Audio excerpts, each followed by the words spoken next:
Episode शुरू होता है और हम एक स्पेसशिप को एक जगह लैंड होते हुए देखते हैं। उस स्पेसशिप से कुछ एलियन जीव और खुदाई करने की मशीनें बाहर निकलती है। उनका लीडर उस जमीन पर कब्जा करके जैसे ही अपना झंडा गाड़ता है तो वैसे ही बेन को खुजली होती है और हमें ये पता चलता है कि वो जमीन और कोई नहीं ग्रेविटेक का शरीर है, क्योंकि एजमत ने बेन की ओमनिट्रिक्स में हेर फेर की थी। तो ब्लूकेज और ड्रीवर एक चिप से बेन की ओमनिट्रिक्स को लॉक कर देते हैं, जिससे बेन अपने अलग अलग रूप में नहीं बदल सकता। और फिर ग्रैंडपा मैक्स बताते हैं जो कि तुम ग्रेविटेक बने हो। ग्रेविटेक अक्लमंद और शांत होते हैं, तो तुम्हें एक बीस्ट कॉन्फ्रेंस में जाकर एपोक्लिप्सियन साइड और लियोडन साइड के बीच सुलह करानी होगी। ग्रैंडपा बोलते हैं अगर उनके बीच सुलह ना कराई गई तो वो गैलेक्सी का पूरा एक सेक्टर उड़ा देंगे। तो बेन बोलता है मैं संभाल लूंगा ग्रैंडपा।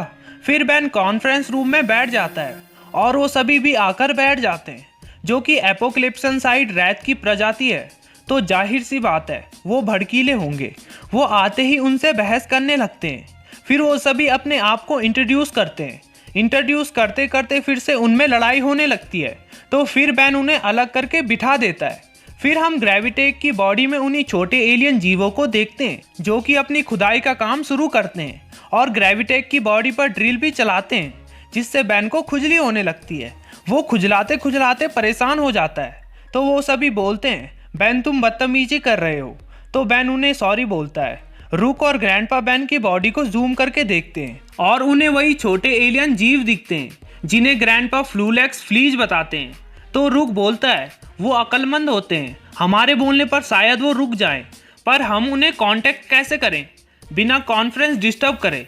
तो ब्लूकेज और ड्रीवर बोलते हैं शायद हम ऐसा कर सकते हैं और अपनी मशीन से रुक को छोटा कर देते हैं। और यहाँ बेन अभी भी खुद को खुजला ही रहा था। फिर रुक ग्रेविटेक की बॉडी पर पहुंच जाता है, लेकिन अब वो छोटे एलियंस ग्रेविटेक के कोर में पहुंचकर खुदाई करने लगते हैं। रुक उनके लीडर को बुलाता है और उनसे कहता है आप एक प्लेनेट पर नहीं बल्कि एक जिंदा जीव पर खड़े हैं, और अगर आपने ग्रेविटेक के कोर को ड्रिल किया तो वो मार्स पर जाकर मेल्ट हो जाएगा। लेकिन लीडर उसकी एक नहीं सुनता और रुक पर हमला करवाकर उसे पकड़ लेता है। रुक उनसे अपने आप को छुड़ाकर उन पर अटैक करके भागने लगता है, पर वो भी रुक के पीछे पड़ गए थे। और कुछ एलियंस बेन के कोर पर बॉम्ब ब्लास्ट करते हैं, जिससे बेन दर्द के मारे इधर उधर भटकने लगता है, जिससे उन दोनों साइडों को लगता है अब जंग होगी। लेकिन बेन उन्हें अमन कायम करने को कहता है। तभी बेन को रुक की आवाज़ सुनाई देती है, जो कि बेन के कान पर पहुंचकर उसे बताता है वो एलियंस तुम्हारे कोर तक पहुंच गए हैं, तुम क्रिटिकल मास के काफ़ी करीब हो।